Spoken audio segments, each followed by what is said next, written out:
کچھ تقاضے پیدا ہوتے ہیں انسان کو، اس کے عمر کے مطابق اس کی ضرورتیں بڑھتی رہتی ہیں۔ جب جوان ہوتے ہیں، مرد ہو یا عورت، دونوں کے فطری تقاضے ہوتے ہیں، جنسی تسکین کی ضرورت ہوتی ہے کہ ان کے جسم کو ایک سکون پہنچے، ان کی جنسی تسکین کا کچھ سامان ہو جائے، یہ ان کی ضرورتیں ہوا کرتی ہیں۔ اب ان ضرورتوں کو پورا کرنے کے سمجھو دو طریقے، ان ضرورتوں کو پورا کرنے کے دو طریقے ہیں۔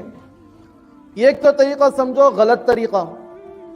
زنا کے لیے کوئی انسان قدم بڑھا لے، یا پیشہ ور عورتیں ہوتی ہیں ان کے پاس چلا جائے، یا گرل فرینڈ کے نام پر، لیونگ ریلیشن شپ کے نام پر غلط تعلقات قائم کر لے اور عورتوں کے ساتھ بے نکاح ہو کر رہے ہیں۔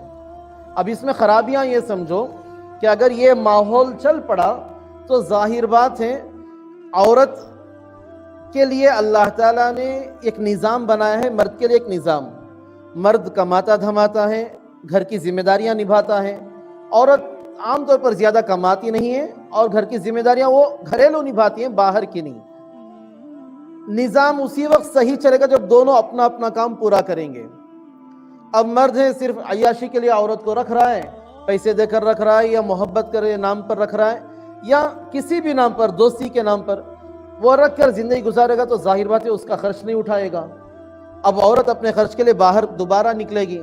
اگر بچے ہو گئے ان کے تعلق سے تو اسے اپنا نام نہیں دے گا، وہ بچے حلالی نہیں بلکہ حرامی کہلائیں گے۔ اور یہ ماحول جب بگڑے گا، جو نیک گھرانے ہوں گے، جس گھروں میں پاک دامن عورتیں ہوں گی، یہ برائی پھیلتے پھیلتے ان گھروں تک بھی پہنچے گی۔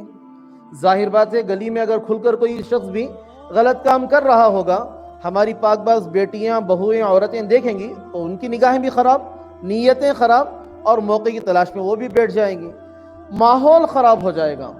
اگر یہ نظام چلا۔ دوسرا طریقہ ہے جنسی تسکین کا، اپنی ضرورت کو پورا کرنے کا، وہ ہے حلال طریقہ نکاح کا، کہ اللہ تعالیٰ نے شرائط رکھے ہیں کہ دیکھو نکاح کرنا ہے تو نکاح سے پہلے یہ شرط ہے کہ لڑکا قابل ہو، اس لائق ہو کہ وہ عورت کا حق ادا کر سکے۔ عورت کا حق کیا؟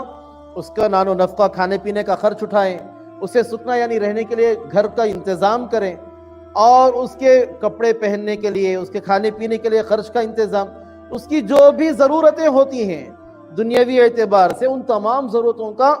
انتظام کرنا مرد کے اوپر ضروری ہے۔ اگر مرد اس لائق ہو گیا، اس وقت اللہ کہتے ہیں کہ ہاں اب تمہیں نکاح کرنے کی اجازت، اب تم نکاح کرو، اس عورت کو اپنے نکاح میں لاؤ، اپنے ازدواجی رشتے میں لاؤ، اس سے تعلقات رکھو، ماحول اس سے خوشگوار رہے گا، امن والا ماحول بنے گا۔